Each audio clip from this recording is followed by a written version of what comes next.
kita mulai saja acara kita pada siang hari ini. Bismillahirrahmanirrahim. Assalamualaikum warahmatullahi wabarakatuh. Waalaikumsalam warahmatullahi wabarakatuh.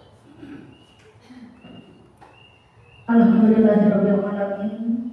Wassalatu wassalamu ala asyrofil anbiya'i wal mursalin wa ala alihi wa sahbihi ajma'in. Amma ba'du. Yang terhormat Ibu Pemateri kita, Ibu Nasri Mikawati SPD, Bapak dan Ibu Dewan Guru, peserta acara pada siang hari ini, yang semuanya tidak bisa saya sebutkan satu persatunya, namun tidak mengurangi rasa angsing dan hormat saya.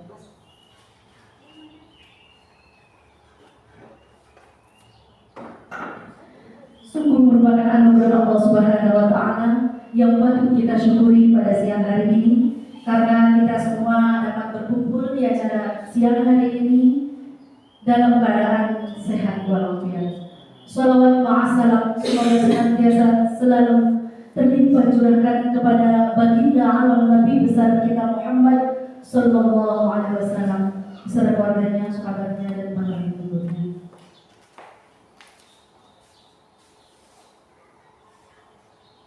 Mengawali rangkaian acara pada hari ini, sebelumnya saya akan membacakan susunan acara yang akan kita laksanakan pada siang hari ini. Yang pertama pembukaan, yang kedua menyanyikan lagu Indonesia Raya, yang ketiga inti penyampaian materi yang insya Allah akan disampaikan oleh Ibu Nasri Mikawati pada kesempatan siang hari ini. Tutup atau doa merupakan acara kita yang terakhir. Untuk mengawali acara pada siang hari ini, marilah kita awali dengan membacakan basmalah. Bismillahirrahmanirrahim. Bapak Ibu, sebagai wujud syukur kita menjadi bagian dari Negara Kesatuan Republik Indonesia, marilah kita sama-sama menyanyikan lagu kebangsaan Indonesia Raya yang akan dipandu oleh Bapak Purwa SPD. Untuk itu, hadirin dimohon berdiri.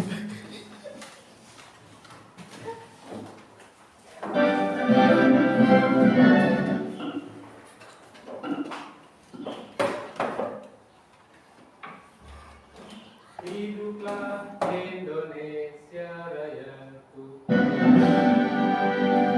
Indonesia tanah airku, tanah Tuhanku. Di sanalah aku berdiri, jadi pandu hidupku. Indonesia kebangsaanku, bangsa dan tanah airku. Marilah kita berseru, Indonesia bersatu.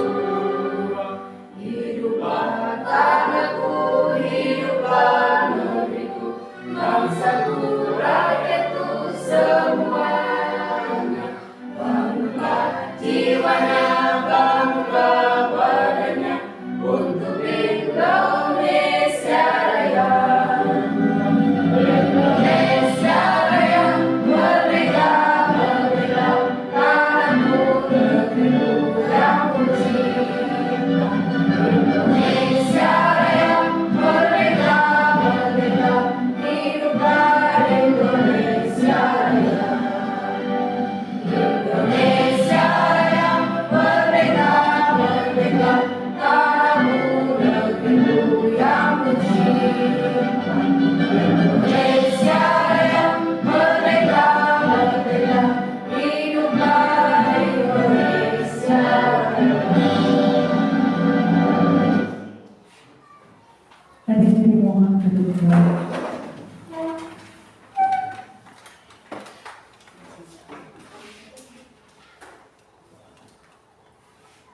Baiklah Bapak Ibu hadirin sekalian yang berbahagia, dan masih mudah-mudahan masih dalam keadaan semangat. Semangat nggak Bapak Ibu? Alhamdulillah masih semangat ya. Baiklah, kita ke acara inti kita, yaitu penyampaian materi tentang penyebaran pemahaman dan penerapan budaya positif yang dalam kesempatan ini akan disampaikan oleh Ibu Lasri Mikawati SPD. Kepadanya dipersilakan dengan segala hormat. Terima kasih kepada MC. Sebelumnya Assalamualaikum warahmatullahi wabarakatuh. Bismillah, alhamdulillah, wassalatu wassalamu ala rasulillah wa ala alihi wa ashabihi wa mawala amma ba'du. Pertama dan utama marilah kita panjatkan puji syukur kehadirat Allah Subhanahu wa taala yang mana pada siang hari ini kita bersama dapat berkumpul dalam mengikuti rangkaian acara penyebaran pemahaman dan penerapan budaya positif aksi nyata modul 1.4 tugas saya sebagai CGP di Angkatan 11 Kabupaten Karawang. Selanjutnya perkenalkan diri. Nama saya Lasri Mikawati SPD, CGP Angkatan 11 Kabupaten Karawang. Kemudian dengan Ibu Fasilitator Ibu Eci Quraisin MPD, kemudian pengajar praktik Bapak Agus Triana SPD. Selanjutnya di sini saya akan memaparkan dan kita saling berbagi tentang budaya positif, diantaranya yang harus kita ketahui yaitu yang pertama konsep utama budaya positif. Yang pertama di sini perubahan paradigma belajar. Yang kedua disiplin positif. Yang ketiga kebutuhan dasar manusia. Yang keempat motivasi perilaku manusia. Yang kelima posisi kontrol restitusi. Yang keenam keyakinan kelas. Yang terakhir segitiga restitusi. Bapak Ibu guru yang hebat, selanjutnya apa sih itu pembelajaran dalam paradigma baru? Pembelajaran paradigma baru ini adalah di mana pembelajaran yang dirancang berdasarkan prinsip pembelajaran berdiferensiasi. Pembelajaran berdiferensiasi ini yaitu pembelajaran dengan kita melihat kebutuhan anak, ya, apa saja yang dibutuhkan oleh anak dalam belajar. Jadi kita sebagai tenaga pengajar ya harus mengetahui dan menggali apa kebutuhan belajar anak kita selama di dalam kelas dan pada umumnya di sekolah. Jadi kebutuhan pun harus berdasarkan tahap perkembangannya sesuai dengan teori psikologi modern untuk mewujudkan profil pelajar Pancasila. Ya, tentunya telah kita ketahui profil pelajar Pancasila itu ada berapa Bapak Ibu? Ada berapa? Ada 6 ya? Iya. Nah kita explain dulu ya. Adakah Bapak Ibu yang bersedia menyanyikan lagu profil pelajar Pancasila? Siapa yang bersedia? Kira-kira? Ayo kita explain dulu dipandu oleh Bu Ijah ya. Nah, kita bersama-sama berdiri sejenak. Kita menyanyikan lagu profil pelajar Pancasila. Silakan Bu Ija, dia berdiri. Kita sama nyanyi atau saya Nanti bisa diterapkan di dalam kelas masing-masing. Tentunya Bapak Ibu sudah tidak asing lagi ya. P5 ya? Iya. Mari kita nyanyikan lagu untuk profil Pancasila. Pelajar Pancasila beriman dan bertakwa pada Tuhan yang Esa dan berakhlak mulia, berkebinekaan global, gotong royong mandiri, kreatif dan bernalar tinggi. Berulang ke depan, pakai gerakan. Ayo banget pakai gerakan. Biar fresh. Ayo, mari kita ikuti gerakan ya. Ayo, mulai ya. Pelajar Pancasila beriman dan bertakwa pada Tuhan yang Esa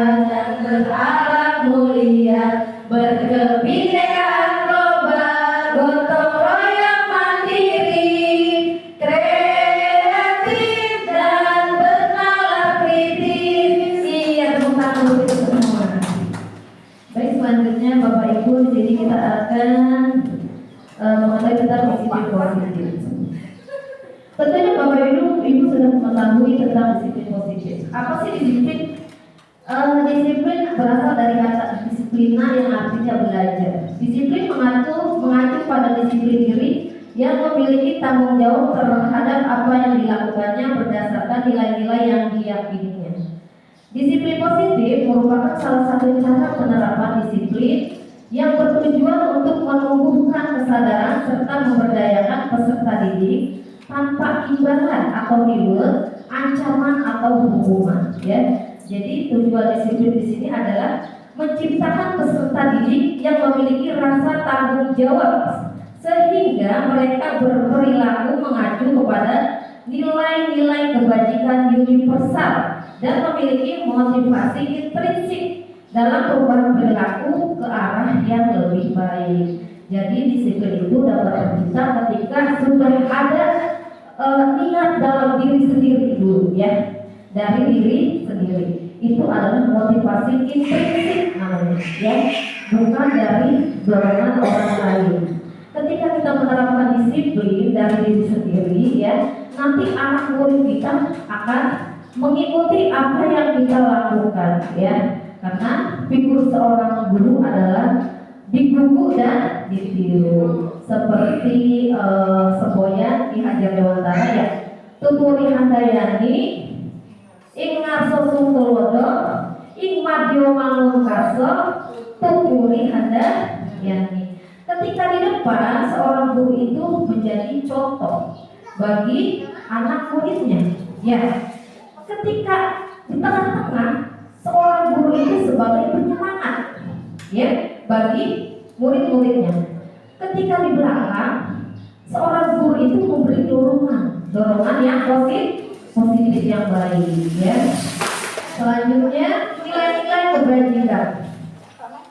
Nilai-nilai kebajikan adalah sifat-sifat positif manusia yang merupakan tujuan mulia yang ingin dicapai setiap individu, ya. Sifat-sifat tersebut bersifat universal dan lintas bahasa, suku, bangsa, agama maupun latar belakang. Dengan mengaitkan nilai-nilai kebajikan yang diyakini seseorang, menggerakkan motivasi dari dalam untuk dapat mencapai tujuan mulia yang diinginkan. Nilai-nilai kebajikan yang ingin dicapai oleh setiap peserta didik di masa kini yaitu profil pelajar Pancasila yang tadi kita sebutkan ada 6, ya, yang sudah kita nyanyikan bersama. Selanjutnya, kebutuhan dasar manusia. Tentunya setiap manusia memiliki kebutuhan yang paling utama, yang paling dasar. Apa sih pengertian kebutuhan dasar manusia? Yaitu sesuatu yang kita lakukan untuk mendapatkan apa yang kita inginkan. Tentunya setiap manusia memiliki keinginan masing-masing. Seluruh tindakan yang kita lakukan memiliki tujuan tertentu. Dari keinginan tersebut, tentunya kita memiliki tujuan, ya, yang kita inginkan. Tentunya kita memiliki tujuan tertentu. Kemudian semua usaha terbaik yang kita lakukan adalah dalam rangka agar kebutuhan dasar kita terpenuhi dengan baik. Apa saja kebutuhan dasar manusia? Ada berapa, Bapak Ibu di sana? Ada 5. Yang pertama, kebutuhan dasar manusia adalah bertahan hidup. Tentunya manusia harus bertahan hidup. Dengan apa? Dengan segala kebajikan positif yang dimilikinya, ya. Yang kedua adalah penguasaan. Penguasaan ini maksudnya apa, ya? Tentunya anak itu menginginkan kemampuannya tereksplor. Contohnya begini, ketika anak memiliki kemampuan berhitung, ya. Ketika ada perlombaan berhitung, maka itu sesuai dengan kemampuannya. Namun ketika anak didik kita kemampuannya dalam bidang olahraga, diikut sertakan lomba dalam bidang akademik, maka penguasaan dirinya itu tidak akan tercapai. Kompetensi dirinya tidak akan tercapai, tidak akan tereksplor. Kemudian lagi butuh kasih sayang dan rasa diterima. Tidak hanya anak yang ingin memiliki rasa kasih sayang dan diterima, ya. Kita juga sebagai guru tenaga pengajar pun demikian. Apalagi peserta didik, ya. Jadi kita sebagai tenaga pendidik juga harus memberikan rasa kasih sayang dan anak merasa diterima. Dengan apa? Dengan memperlakukan anak secara objektif, ya. Apalagi di dalam pembelajaran, kita tidak boleh membedakan mana anak yang lebih pandai dan tidak. Kita memperlakukannya dengan sama, sesuai dengan kebutuhan dan keunikan anak masing-masing. Selanjutnya adalah kebebasan. Apa kebebasan? Maksudnya di sini kebebasan adalah anak diberi kebebasan untuk mengeksplor dirinya, ya. Kebebasan dalam mengeksplor dirinya, ya. Kemudian lagi selanjutnya kesenangan. Tentunya anak menginginkan rasa senang. Jangan sampai kita di dalam pembelajaran itu anak tidak merasa senang, merasa terbebani. Setiap hari guru memberikan materi, ya. Tidak ada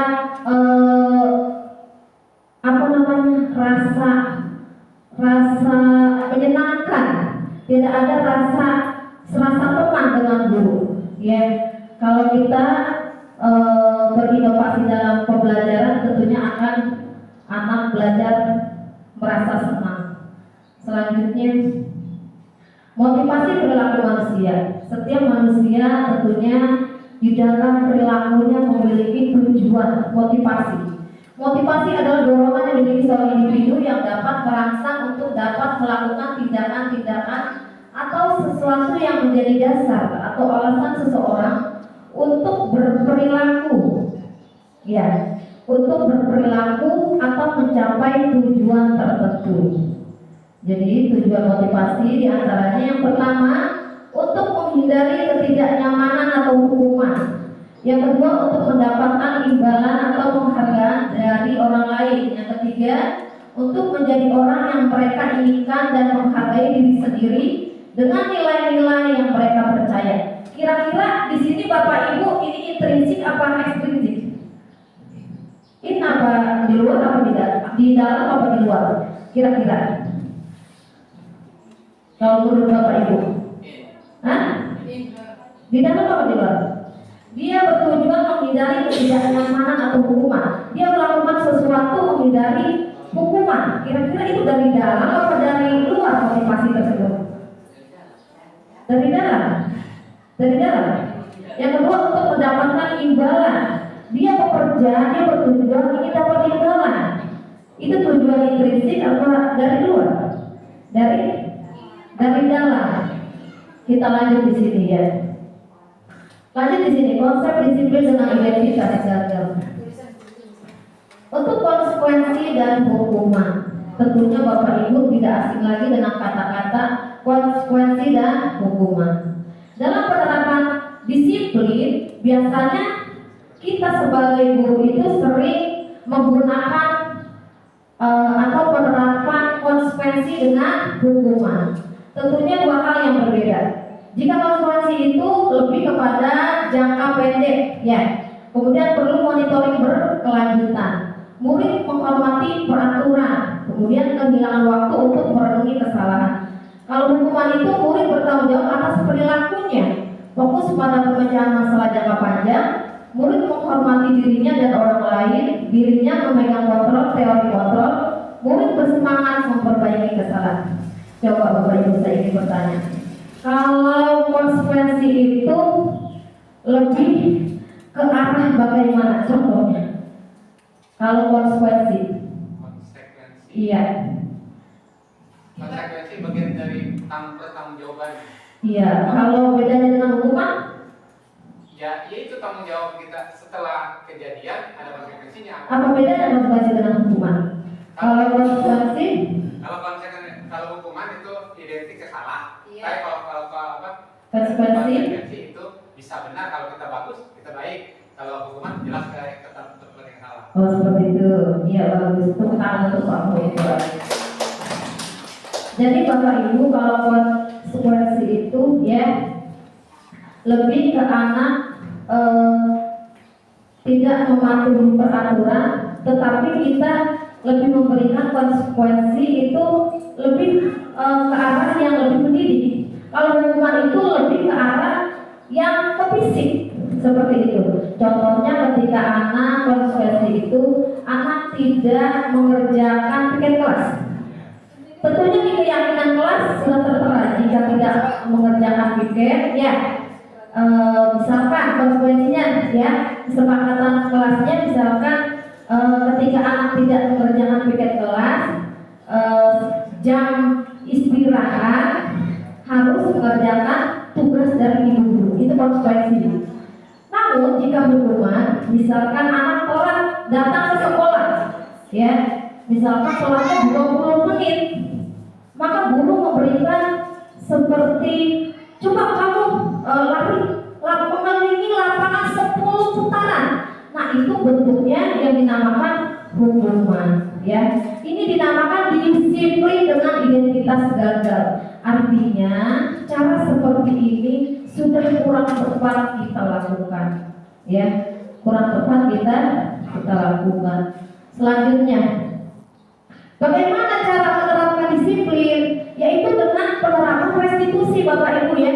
Jadi tentunya saya juga restitusi itu hal yang baru. Kita sama-sama belajar. Apa sih restitusi itu? Tentunya masih asik di telinga kita ya, ya enggak? Jadi restitusi itu adalah proses menciptakan kondisi bagi murid untuk memperbaiki kesalahan mereka sehingga mereka bisa kembali pada kelompok mereka dengan karakter yang lebih kuat, ya. Jadi kita menggunakan yang dinamakan penerapan restitusi, ya. Apa sih ciri-cirinya? Yang pertama, bukan untuk menebus kesalahan, namun belajar dari kesalahan. Yang kedua, apa sih? Untuk memperbaiki hubungan, tujuan dari restitusi itu. Yang ketiga, tawaran bukan paksaan. Jadi kita ketika kepada anak jangan bilang kamu harus tahu, kamu harus begini. Itu yang tidak boleh untuk sekarang. Jadi kita harus menggunakan kata tawaran. Sebaiknya kamu bagaimana kalau kamu melakukan kesalahan seperti itu? Di dalam pengucapan pun sebenarnya kita ngomong kamu salah, kesalahanmu apa? Itu tidak boleh Bapak Ibu ya. Jadi kita mengucapkan anak salah saja tidak boleh sekarang. Ya, di dalam proses restitusi itu menuntut untuk melihat ke dalam diri, mencari kebutuhan dasar yang mendasari tindakan, fokus pada karakter bukan tindakan, ya. Jadi kita lebih menggali karakter anak Bapak Ibu ya, bukan tindakan yang kita kerjakan. Kemudian fokus pada solusinya seperti apa. Jadi lebih kepada kita bimbingan. Kemudian lagi mengembalikan murid yang berbuat salah pada kelompoknya. Setelah anak mengetahui apa yang dilakukannya dan dapat memperbaikinya, maka anak dapat kembali lagi kepada kelompoknya dengan perasaan tidak bersalah, namun dapat mengerti apa yang diperbuatnya dapat diperbaiki seperti itu. Jadi kita jangan menggali kesalahan, tapi kita mau memperbaiki kesalahan. Nah, apa sih perbedaan hukuman, konsekuensi, dan restitusi? Di sini ada 3. Yang pertama hukuman. Contoh kata-kata hukuman dalam kasus, contohnya ya Bapak Ibu ya, ada salah seorang siswa yang sering tidak mengerjakan PR. Nah, kalau dalam bentuk hukumannya, guru menghukum murid dengan berdiri 10 menit di depan kelas. Murid berdiri di depan kelas itu bentuknya hukuman, bukan konsekuensi atau bukan restitusi. Yang kedua, guru marah dan murid menjadi takut. Ya, kan biasanya suka begitu ya.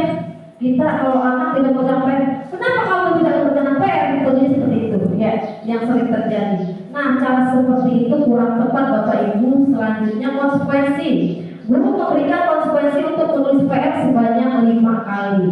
Itu termasuk ke konsekuensi. Guru ya Bapak Ibu melakukan konsekuensi, tapi bentuk menulis itu bukanlah sebuah hukuman, ya.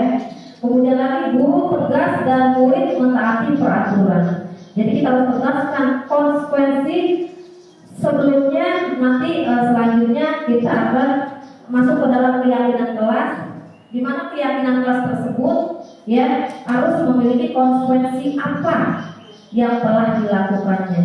Nah di sana masuk ke dalam contoh ya, misalkan anak disuruh menulis sebanyak 5 kali. Selanjutnya restitusi, guru menanyakan keyakinan sekolah atau kelas dan membantu siswa menyelesaikan masalah ya. Guru terbuka, guru menghormati dirinya dan orang lain. Selanjutnya posisi kontrol guru. Dalam budaya disiplin positif, posisi kontrol guru itu ada 5 ya.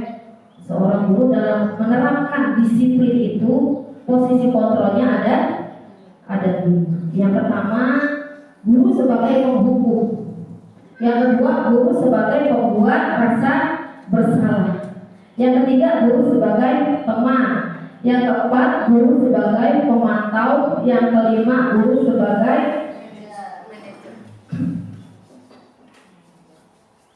di sini posisi kontrol guru dalam kasus contohnya ya, ada salah satu siswa menggunakan sandal pada saat upacara. Contoh kalau dalam bentuk hukuman, biasanya kalau siswa upacara menggunakan sandal itu biasanya ya suka disuruh apa? Berdiri di barisan terpisah. Ya, berdiri di barisan terpisah. Tentunya anak merasa bagaimana ya berdirinya? Iya, ya, karena dia diberi hukuman dibedakan dengan teman lainnya, ya, itu hukuman. Penghukum maksudnya, ya. Kemudian sebagai pembuat rasa bersalah, ya. Biasanya guru suka mengucapkan berapa kali bu guru harus memberitahu kamu, bu guru kecewa dengan kamu. Jadi ketika kita mengucapkan kata-kata tersebut, itu anak merasa bersalah. Keinginannya saya salah, ternyata saya mengecewakan, ya. Kemudian lagi guru sebagai teman, contohnya kata-katanya lebih lembut. Ayolah buat ibu bangga, kali ini tidak apa-apa kamu menggunakan sandal, lain kali kamu harus menggunakan sepatu. Kemudian lagi guru sebagai pemantau, dilihat dulu itu anak kenapa kok pakai sandal ya. Kemudian ditanya, ya, kalau sebagai pemantau itu kamu sudah melanggar, harus tegas. Kamu sudah melanggar, kamu kan tahu peraturan dan konsekuensi yang ada di sekolah SDN Solongan 2. Anak harus dijelaskan. Oh iya, maka anak akan mengetahui ya apa yang dilakukannya itu kurang tepat, seperti itu ya. Kemudian lagi sebagai manajer, apakah kamu tahu apa kesalahanmu? Kira-kira apa yang akan kamu lakukan untuk memperbaiki kesalahan kamu ini? Jadi sebagai manajer pun kita harus ya menjelaskan kepada anak ya, kenapa kok kamu pakai sandal ya.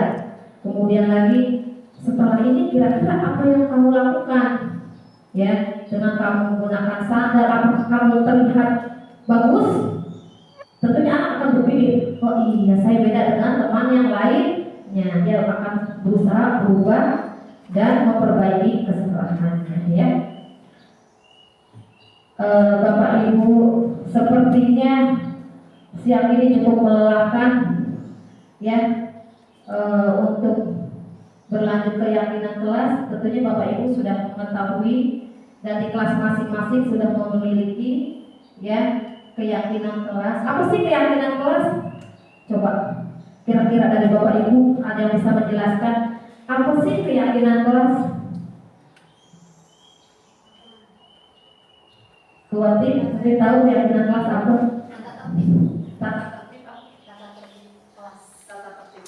Kemudian lagi apa? Kira-kira kalau keyakinan kelas itu apa? Yang tidak tertulis, tapi disepakati. Ada lagi? Jadi keyakinan kelas itu bukan peraturan kelas, beda ya. Kalau cakupan keyakinan kelas itu lebih kepada kita memilih hal-hal yang bisa disepakati secara bersama dengan siswa. Beda dengan peraturan. kalau peraturan itu lebih formal. Nah, kalau keyakinan kelas itu lebih kepada begini Bapak Ibu. Jadi kita berdiskusi dengan anak murid sebelum kita melakukan pembelajaran. Jadi misalkan begini, anak-anak ya, sebelum kita melakukan pembelajaran harus ada keyakinan kelas yang harus kita sepakati. Kemudian kita pun harus memberikan konsekuensi apabila keyakinan kelas tersebut dilanggar. Jadi anak memiliki patokan ketika mereka melanggar sesuatu yang sudah dituliskan dalam keyakinan kelas. Tata tertib pun ditulis sama seperti keyakinan kelas. Cuma cakupannya kalau keyakinan kelas itu memang kalau yang menurut saya mah sekarang itu harus ada ya. Waktu tahun-tahun lalu kan belum ada ya. Kalau sekarang kok jadi harus ada keyakinan kelas supaya anak tujuannya belajarnya lebih menyenangkan, lebih disiplin, kondusif seperti itu. Contohnya begini. Mengapa tidak peraturan saja? Mengapa keyakinan kelas? Jadi mengapa keyakinan kelas? Contohnya seperti ini. Mengapa kita memiliki peraturan harus menggunakan helm bila mengendarai kendaraan beroda 2? Tentunya Bapak Ibu akan mengetahui jawaban kenapa kita kok harus pakai helm ketika menggunakan sepeda motor beroda 2. Ya tidak? Sama seperti keyakinan kelas. Kenapa kita buat? Agar kita terbentengi dari hal-hal yang tidak kondusif. Seperti itu. Kemudian lagi pembuatan keyakinan kelas. Dalam membuatnya pun ada beberapa hal yang harus menjadi patokan kita. Yang pertama lebih abstrak dari peraturan. Dia menyeluruh Bapak Ibu ya, sudah mewakili di dalam pembelajaran tersebut. Abstrak itu seperti itu. Jadi contohnya begini, dalam hal disiplinnya, dalam hal ketaatannya dalam belajar, dalam hal menjaga lingkungan kelas. Jadi di sana tertulis ya, jadi lebih abstrak mewakili di setiap kegiatan pembelajaran. Contohnya begini, kesepakatan keyakinan kelas itu. Anak-anak coba kalian tuliskan kira-kira dalam sebelum pembelajaran kita tuh kesepakatan seperti apa? Bu, saya ingin kalau belajar itu boleh minum, boleh nggak ya kira-kira kalau minum? Boleh nggak boleh minum? Boleh. Tapi kalau makan boleh nggak kira-kira? Tidak boleh. Maka dituliskan tidak boleh ada kata dilarang atau tidak boleh. Di dalam keyakinan kelas tidak boleh ada kata dilarang atau tidak boleh. Yang boleh ini begini. Jangan dalam bahasa keyakinan kelas dilarang membuang sampah. Nggak boleh kata dilarang. Tetapi bahasanya ditulisnya di dalam keyakinan kelas itu membuang sampah pada tempatnya. Jadi kita menuliskan hal-hal positif, ya, hal-hal positif. Kemudian lagi tidak boleh makan di dalam kelas, tapi kata-katanya lebih bijak seperti ini. Boleh makan ketika jam istirahat, seperti itu. Nah itu tentang keyakinan kelas. Kemudian lagi yang menyangkut tentang kedisiplinan, ya. Datang yang pikir kelas datang sebelum pembelajaran dimulai. Itu adanya di keyakinan kelas. Maka ketika anak sudah menuliskan, semua anak menuliskan keyakinan kelas, kita buat dalam bentuk ya seperti jadwal gitu, ya ditempel di kelas, maka anak akan tahu oh iya ini yang harus dilakukan, ini yang tidak boleh dilakukan. Jadi anak punya patokan. Jadi kalau dia melanggar maka dia menulis, kalau dia melanggar maka dia akan kena konsekuensinya. Ya, selanjutnya. Nah, selanjutnya kita membahas segitiga restitusi, ya. Segitiga restitusi, kalau tadi restitusinya. Kalau restitusinya tadi apa? Apa arti restitusi tadi? Memperbaiki kesalahan siswa, ya. Kita jadi upaya dalam memperbaiki kesalahan siswa ketika anak memiliki kasus atau anak melakukan hal-hal yang kurang etis, seperti contoh ada banyak hal ya, anak datang terlambat atau anak ketika sedang upacara dia nongkrong, atau ketika anak sedang pengajian dia minum es, itu termasuk ke dalam suatu kasus, ya, suatu kasus yang jangan kita biarkan Bapak Ibu nanti menjadi kebiasaan. Maka kita penyelesaiannya dengan cara melakukan segitiga restitusi. Apa sih segitiga restitusi? Dia kayak apa nih? Segitiga Pitagoras ya.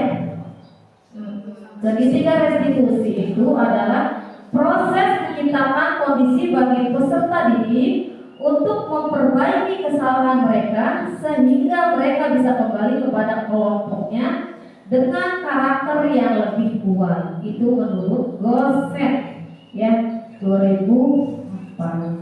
Apa saja sih tahapan segitiga restitusi? Ada 3 hal. Jadi Bapak Ibu dalam menangani kasus itu kita harus melewati 3 tahap ini. Yang pertama, menstabilkan identitas. Yang kedua, validasi tindakan yang salah. Yang ketiga, menanyakan keyakinan. Jadi ketika anak melakukan sesuatu hal yang agak menyimpang dari peraturan, maka tindakan yang harus kita lakukan yaitu dengan tahapan segitiga restitusi ya. Menstabilkan identitas contohnya seperti apa ya kira-kira? Jadi ketika anak melakukan sesuatu itu jangan dibilang kamu salah ya, kamu nakal ya, tidak boleh. Kita harus memanggil anak tersebut terlebih dahulu, kemudian dengan mengajukan pernyataan-pernyataan sesuai dengan tahapan segitiga restitusi. Menstabilkan identitas contohnya guru bisa menanyakan kepada siswa yang melakukan hal tersebut dengan pernyataan seperti ini. Kenapa kok kamu ibu panggil ke sini? Ya. Tentunya anak akan menjawab, oh iya tadi saya begini gitu kan. Itu menstabilkan identitas. Kemudian yang kedua adalah validasi tindakan yang salah. Ya, jangan kita ucap begini. Kenapa kamu melakukan kesalahan tersebut? Tidak boleh Bapak Ibu ya. Jadi kita nggak boleh langsung ngejudge anak. Kenapa kamu melakukan kesalahan tersebut? Nggak boleh. Jadi validasi tindakan yang salah itu ya kepada anak itu kita bagaimana kok anak sampai melakukan hal tersebut, apa motivasi anak tersebut seperti itu. Tentunya anak memiliki tujuan. Contoh seperti ini, ketika anak mengikuti pengajian, kok dia minum es ya? Tentunya dia memiliki alasan haus bu, ya kan?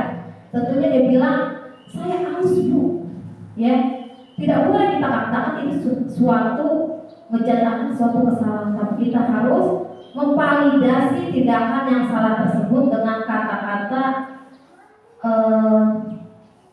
kenapa kamu melakukan hal tersebut, bisa mengganggu yang kamu lakukan ya, maka anak akan menemukan jawaban sendiri. Kemudian lagi terakhir menanyakan keyakinan. Setelah anak mengetahui apa yang dilakukannya itu salah, maka kita harus menanyakan keyakinannya. Kira-kira kamu sudah mematuhi keyakinan kelas belum? Tentunya anak akan tahu, oh iya saya sudah menuliskan ya, keyakinan kelas saya itu saya tidak boleh makan ya atau minum es ketika sedang belajar atau sedang pengajian. Banyak hal yang menjadi alasan ya, tentunya akan mengganggu siswa lain, ya enggak? Akan terjadi kecemburuan siswa lain dan tidak akan kondusif seperti itu. Selanjutnya di sini saya melakukan contoh penerapan segitiga restitusi yang sudah dilakukan di saat pengajian hari Jumat. Ketika sedang mengaji ada 2 orang siswa sedang minum es, maka saya menerapkan segitiga restitusi ya kepada anak tersebut, dan akhirnya dengan kesimpulan anak tersebut akan memperbaikinya dan tidak akan mengulanginya lagi di kemudian hari. Ya, jadi kita nanti setiap kali menemukan hal-hal yang di luar peraturan ya, kita dapat memanggilnya dengan membuat menggunakan penerapan segitiga restitusi, ya. Untuk mendalami semua hal tersebut, mari Bapak Ibu kita sejenak menonton film.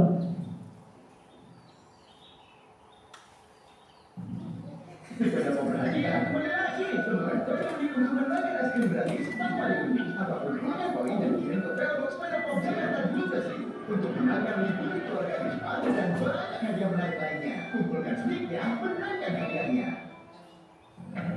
Aku janji pakai putih Miracles sekarang mas, biar tercharge.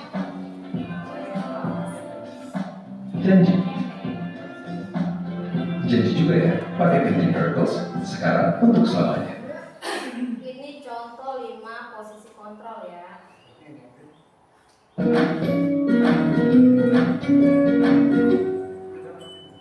Salam bahagia Ibu dan Bapak guru hebat. Dalam penerapan disiplin positif restitusi, salah satu program yang dikembangkan adalah 5 posisi kontrol. 5 posisi kontrol dalam restitusi adalah proses perjalanan seorang pendidik agar dapat mengenali dirinya. Pada video kali ini, kita akan membahas tentang 5 posisi kontrol yang dikembangkan oleh Diane Dawson dan contoh penerapannya.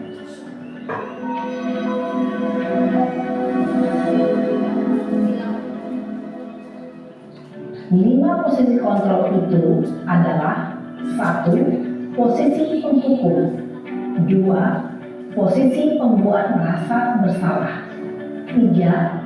Posisi teman, 4. Posisi pemantau atau monitor, dan 5. Posisi manajer.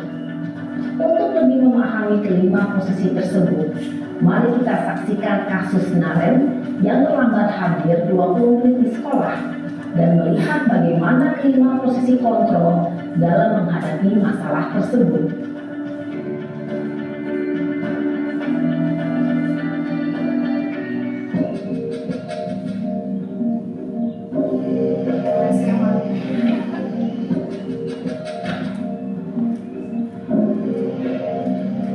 Naren!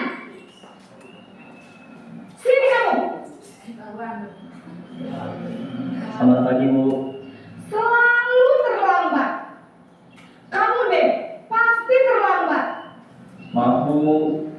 Saya Apa? Apa coba? Alasan kamu apa lagi? Kapan sih kamu tidak terlambat? Malas sekali ya kamu jadi anak. saya Dasar pemalas. Gak kapok-kapok sih kamu. Sudah berapa kali terlambat? Sana, kamu keliling lapangan basket 2 kali. kenapa saya harus keliling lapangan basket, Bu? Kenapa? Kamu melawan ibu. Berani-beraninya jawab. Sudah terlambat, masih berani jawab pula. Sekarang, keliling lapangan basket 5 kali sekalian. Biar kapok. Cepat. Pergi sana ke lapangan basket.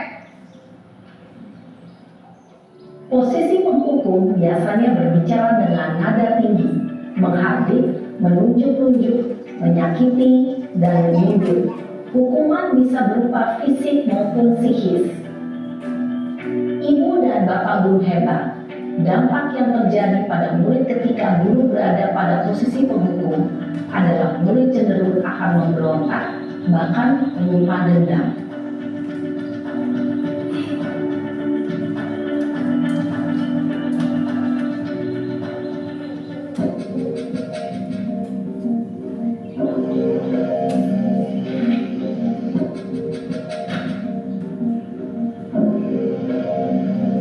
Naren!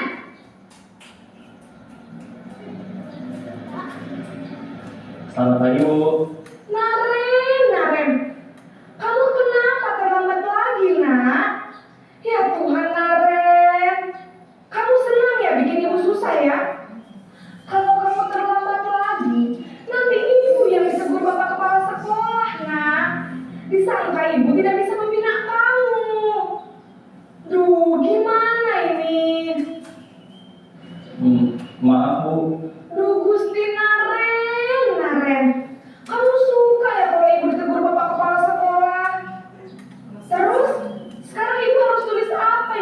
absen. Ini kamu sudah sering terlambat loh. Ibu harus apa coba? Maaf Bu, maaf sekali. Ya sudah, lain kali jangan bikin ibu susah lagi ya nak ya. Ibu tidak akan kuat lagi kalau kamu begini terus. Bisa jantungan kalau ibu tegur bapak kepala sekolah. Sana cepat ke kelas. Maaf ya Bu, maaf sekali. Posisi membuat rasa bersalah berbicara dengan nada tenang, cenderung lembut. Namun kata-kata yang diutarakan membuat murid merasa menjadi orang yang gagal. Memandang buruk dirinya sendiri, merasa tidak berharga, dan tidak sanggup membahagiakan orang lain.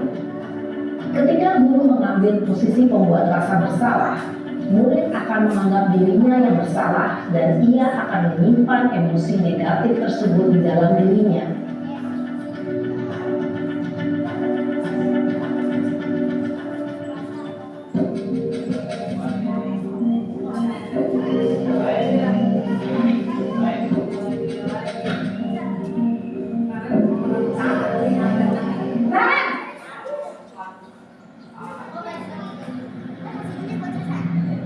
Selamat pagi Bu. Wah, sudah jam berapa ini nak? Terlambat lagi ya sayang. Iya Bu, habis ibu saya lupa membangunkan saya Bu. Kamu malah menyalahkan ibu kamu. Kamu bukannya anak yang larinya paling kencang. Kok terlambat sih? Iya Bu, saya memang terlambat bangun tadi. Jadi biarpun saya lari kencang, tetap gak kekejar Bu. Ya sudah sana. Nanti lain kali larinya lebih kencang lagi ya. Biar gak terlambat lagi. Bikin senang ibu. Demi ibu. Bisa kan? Bisa lah Bu. Ya sudah sana masuk kelas. Ibu beresin urusan absen kamu. Kamu ini ada-ada saja. Dalam posisi teman, guru berbicara dengan nada suara ramah, akrab, cenderung bersenda gurau untuk menjaga suasana tetap santai. Murid akan merasa senang, aman, dan akrab dengan guru. Identitas yang tercipta adalah identitas sukses atau berhasil. Namun, perlu diingat, karena ini masih dorongan eksternal, maka ada faktor ketergantungan dari murid kepada orang tertentu. Di sini, guru absennya, sehingga di lain waktu, murid bisa berperilaku baik, namun hanya kepada orang-orang tertentu saja.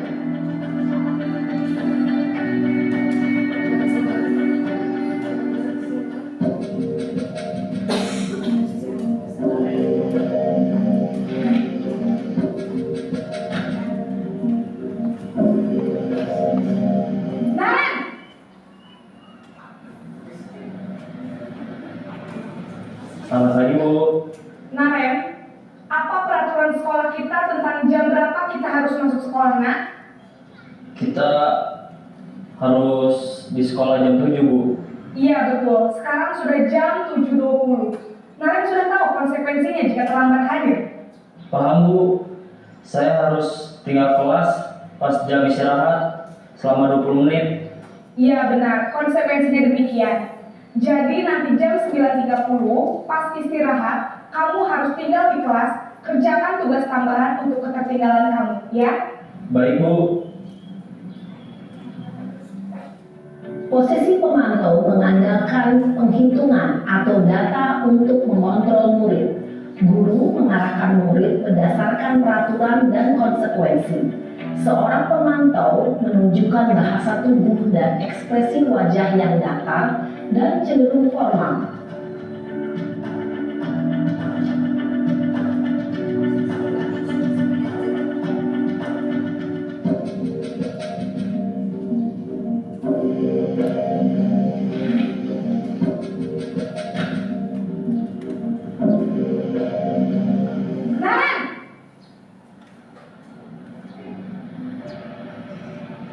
Selamat pagi Bu. Selamat pagi Naren. Maaf Bu, saya terlambat.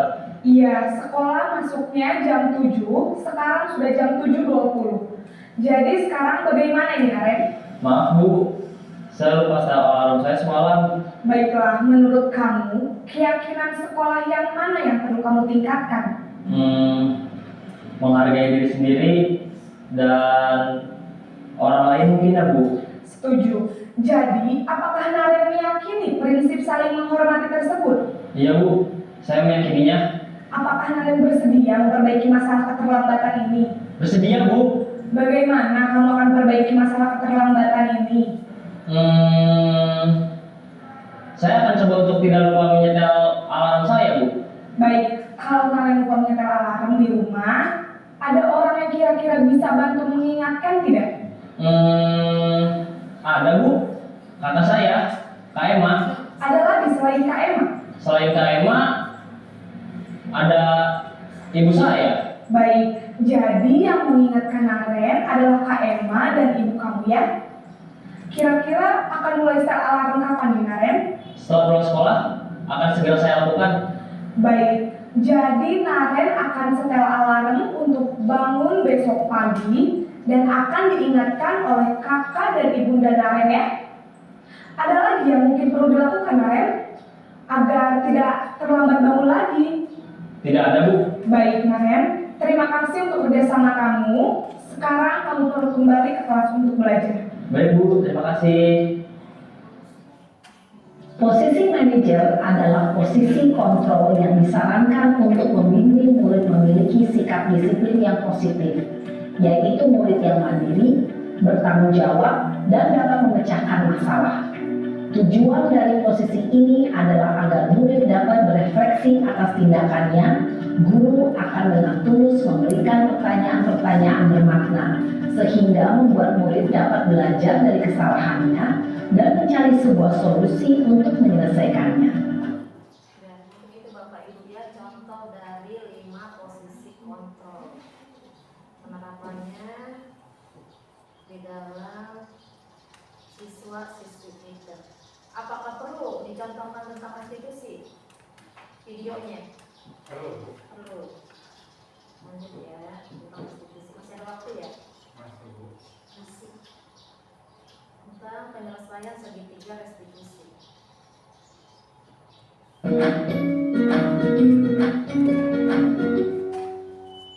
Salam dan bahagia Ibu dan Bapak guru hebat.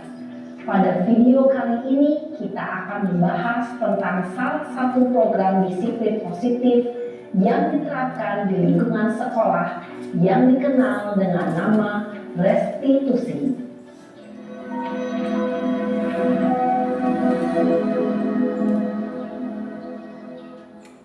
Restitusi dikembangkan oleh pakar pendidikan Diane Gosson berlandaskan pada teori kontrol Dr. William Glasser. Segitiga restitusi adalah suatu proses dialog yang dijalankan oleh guru atau orang tua agar dapat menghasilkan murid yang mandiri dan bertanggung jawab. Pada saat guru di posisi manajer, aspek yang dikembangkan pada murid adalah motivasi intrinsik, sehingga penanaman nilai-nilai kebajikan dapat tumbuh dan berkembang menjadi suatu kebiasaan positif yang akhirnya membentuk karakter murid. Proses dialog ini terdiri dari 3 langkah yang digambarkan pada ketiga sisi pada segitiga restitusi. Sisi pertama adalah menstabilkan identitas. Sisi yang kedua adalah validasi tindakan yang salah. Dan sisi yang ketiga adalah menanyakan keyakinan.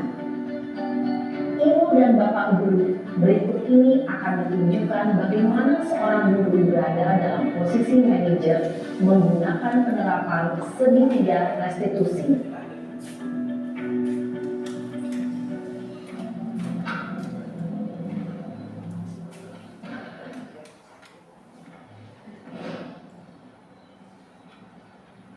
Siang Sarah.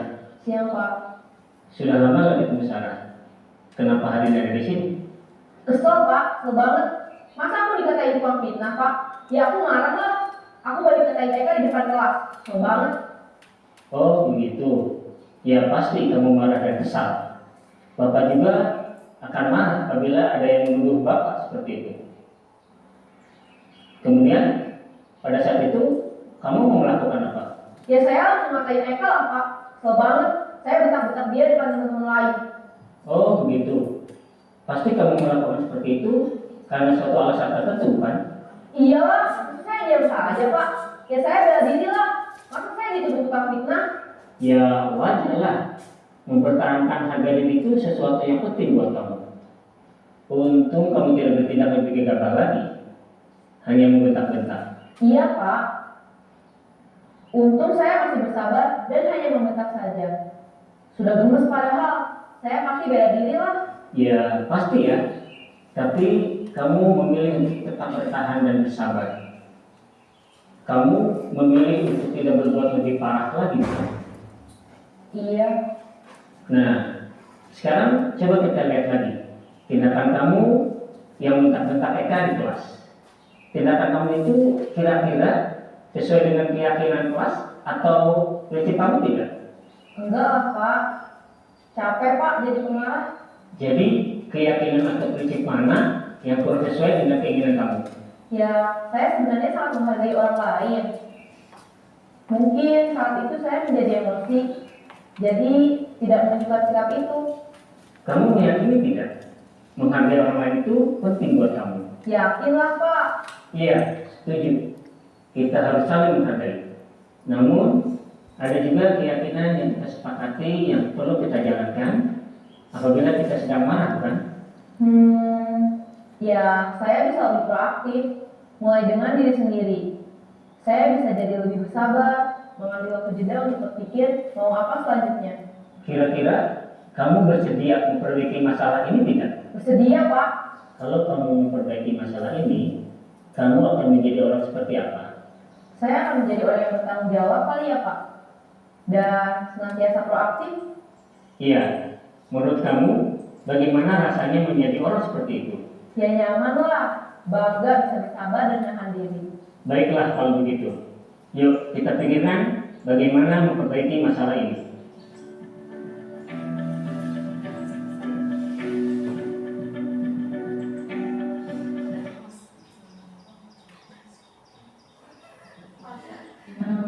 Masih semangat? Masih semangat? Ngantuk dikit ya? Mana seneng banget nonton video ya? Nonton video ya?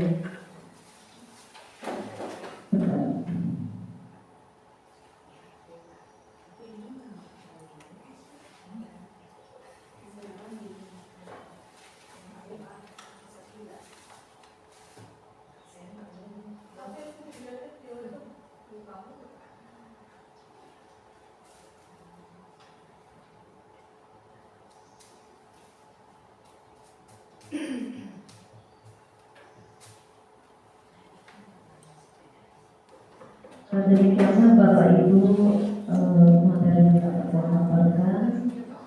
Terima kasih atas partisipasinya. Mungkin ada yang ingin ditanyakan dari Bapak Ibu yang hebat. Bu Wati, silakan bertanya. Silakan ke depan Bu Wati. Ke depan atau dikasih mic? Kasih aja. Biar gak ngantuk ya. Bu mohon izin bertanya. Bismillahirrahmanirrahim. Assalamualaikum warahmatullahi wabarakatuh. Waalaikumsalam warahmatullahi wabarakatuh. Saya akan bertanya tentang restitusi Bu ya. Tadi Bu sudah membahas tentang restitusi. Contohnya tadi Arif yang sekolahnya telah terus Bu ya. Yang saya tanyakan bagaimana cara mengatasi siswa yang sering datang terlambat Bu sekolah.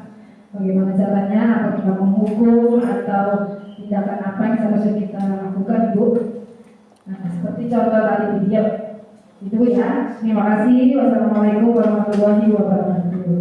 Waalaikumsalam warahmatullahi wabarakatuh. Sebelumnya yang ditanyakan restitusi apa 5 posisi kontrol? Cara mengatasi. Dalam cara mengatasi anak ketika melakukan suatu keterlambatan masuk sekolah yang sudah dijelaskan tadi ya, kita melakukan dengan penerapan segitiga restitusi. Yang pertama kita menstabilkan identitas terlebih dahulu ya, kemudian kita dapat validasi tindakan yang salah, kemudian lagi yang ketiga kita dapat melakukan menanyakan keyakinan yang telah dilakukan, seperti itu ya. Mungkin sudah cukup jelas, tidak ditampilkan dalam bentuk video ya. Gimana Bapak Ibu, sudah cukup jelas belum? Sudah? Lelah ya? Yang kita speaking terakhir, ya terakhir, berdiri dulu Bapak Ibu. Bapak Ibu, semangat. Ayo kita speaking. Kita terapkan boleh diterapkan ke anak didik ya. Speakingnya cukup singkat, padat, jelas. Karena hari ini cukup melelahkan, cukup wow. Kita tepuk wow saja ya. Siap? Siap. Ikuti ya, tepuk wow. Kasih W, kasih O, kasih W. Wow, ulang. Bapak Ibu yang berangkat saya tepuk wow. Dikasih W, dikasih O, dikasih W. Wow, oke, tepuk tangan buat kita semua. Mungkin itu saja deh dapat saya paparkan, kurang lebihnya mohon maaf. Saya akhiri, wabillahi taufiq wal hidayah. Wassalamualaikum warahmatullahi wabarakatuh.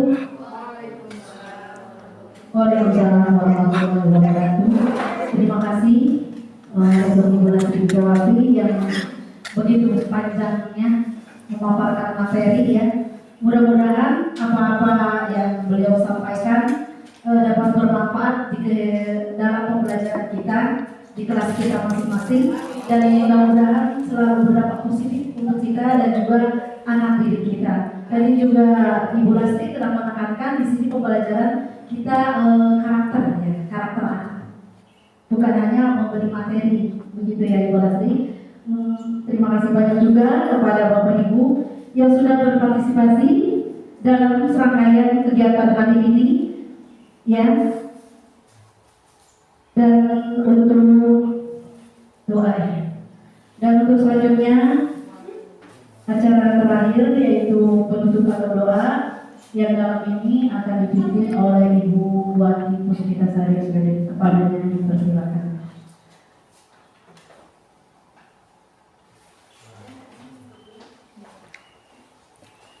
Baiklah Bapak Ibu, untuk menghadiri acara kita, mari kita perkenalkan kedua belah kita. Kita doa kepada Allah Subhanahu wa Ta'ala, semoga apa-apa yang kita kerjakan hari ini mendapatkan ridhonya. Astagfirullahaladzim, astagfirullahaladzim, astagfirullahaladzim. Asyhadu an la ilaha illallah wa asyhadu anna Muhammadan Rasulullah. Allahumma shalli ala sayyidina Muhammad wa ala ali sayyidina Muhammad. Bismillahirrahmanirrahim. Rabbi shrah li sadri wa yassir li amri wahlul 'uqdatam min lisani yafqahu qawli. Allahumma inna nas'aluka salamatan fid dunya wal akhirah wa 'afiyatan fil jasad wa ziyadatan fil ilmi wa barakatan fil rizqi wa taubatan qabla al-maut wa rahmatan yawmal. Allahumma hawwin 'alaina fi sakaratil maut wa najata minan nar wal kufri. Allahumma rabbana atina fid dunya hasanah wa fil akhirati hasanah wa qina adzabannar. Wa sallallahu ala sayyidina Muhammadin nabi wa alihi wa sahbihi wa sallam. Walhamdulillahi rabbil alamin. Wassalamualaikum warahmatullahi wabarakatuh. Amin amin ya rabbal alamin. Bapak Ibu yang saya hormati, rangkaian acara hari ini rupanya cukup sekian. Saya Nija Sudani sebagai pembaca. Mohon maaf apabila ada salah kata dan saya maaf pamit. Guru berikan guru generasi. Cukup sekian dan terima kasih. Wassalamualaikum warahmatullahi wabarakatuh.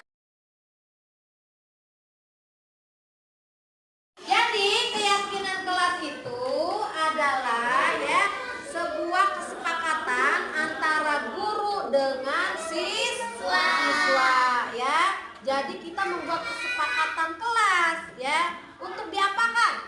Untuk disepakati dan dilaksanakan ya. Kalian yang membuat, kalian juga yang melaksanakan. Nanti jika kalian tidak melaksanakan, berarti kalian tidak mematuhi kesepakatan kelas ya. Kira-kira dari kesepakatan kelas ini kalian sudah setuju apa belum? Apa ada yang mau ditambahkan?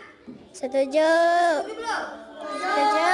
Setuju. Nanti kesepakatan kelas ini yang kalian buat ya sudah mulai harus dilaksanakan. Seperti ya datang terlebih dahulu kalau piket. Jadi kalau piket nanti yang piket datangnya lebih dulu. Kemudian lagi dengan teman harus rukun.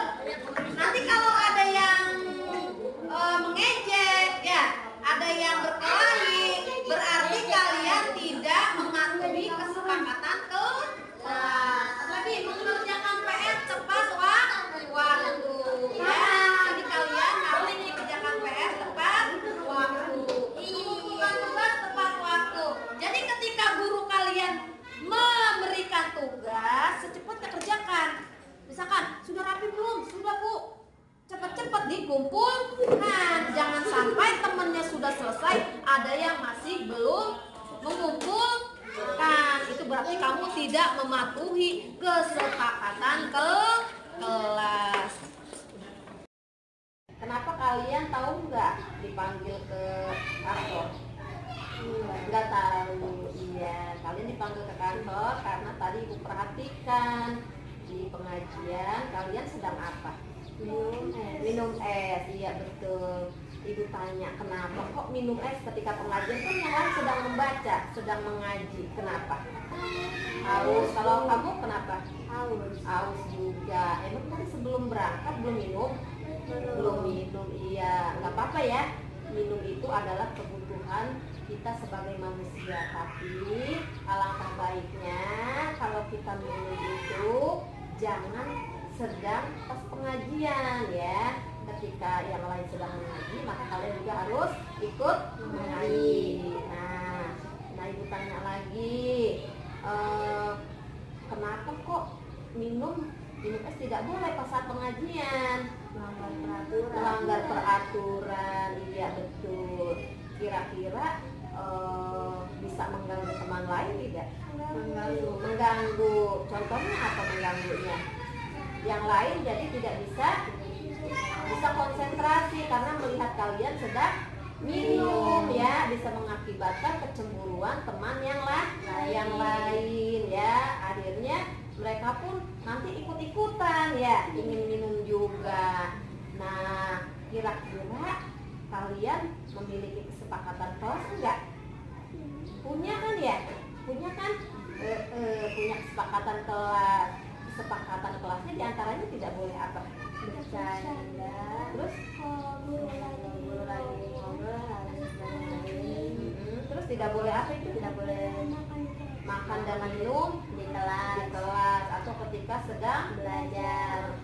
Sedang pengajian juga sama ya. Ketika sedang mengaji, kita ikut mengaji, tidak boleh makan dan minum ya. Agar apa? Supaya apa? Kemudian lagi supaya apa yang disampaikan oleh guru dapat dipahami ya. Terus kira-kira kalian kedepannya akan melakukan apa? Dirubah. Apanya yang dirubah? Sikapnya. Apalagi? Iya, nggak makan nggak minum. Lah jangan. Maksudnya tidak makan dan minum di kelas atau ketika pengajian. Mulai kapan akan melakukan tidak makan minum ketika belajar atau pengajian? Mulai kapan? Mulai besok. Caranya bagaimana? Iya, bagus. Jadi caranya sebelum berangkat sekolah ya minum dulu, atau nanti setelah pengajian baru minum dan makan ya. Bukannya tidak boleh, makan dan minum adalah kebutuhan kita sebagai manusia, cuma kita harus bisa menempatkan waktunya ya, agar tidak terganggu pada saat pembelajaran dan atau pada saat kalian sedang mengaji ya. Dan kalian harus punya tekad, tidak boleh terulang lagi ya. Bersepakat berarti nanti kalian harus merubah ya. Kemudian lagi mulai besok sudah bisa berubah sikap dan perilaku yang lebih baik agar bisa memahami pelajaran yang diberikan oleh guru. Udah ya, begitu ya. Terima kasih dan bisa kembali ke kelas lagi.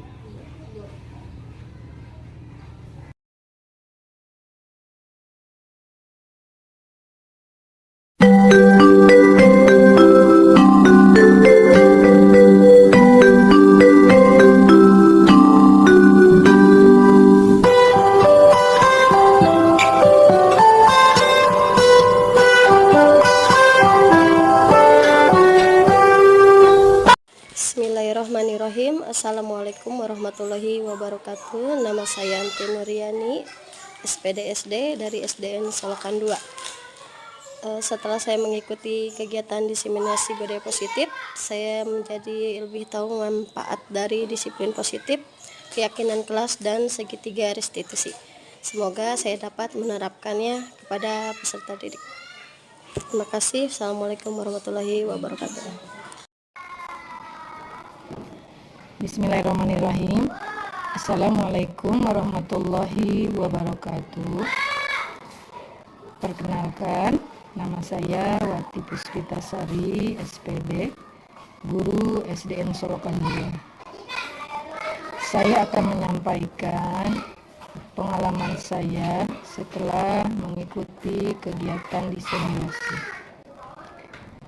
Setelah saya mengikuti kegiatan diseminasi penyebaran pemahaman penerapan budaya positif, saya menjadi lebih tahu dan paham tentang disiplin positif, terutama membuat keyakinan kelas serta cara menangani kasus anak menggunakan segitiga restitusi. Saya berharap semoga saya kedepannya dapat menerapkan ke peserta didik. Demikian yang dapat saya sampaikan. Saya akhiri. Wassalamualaikum warahmatullahi wabarakatuh.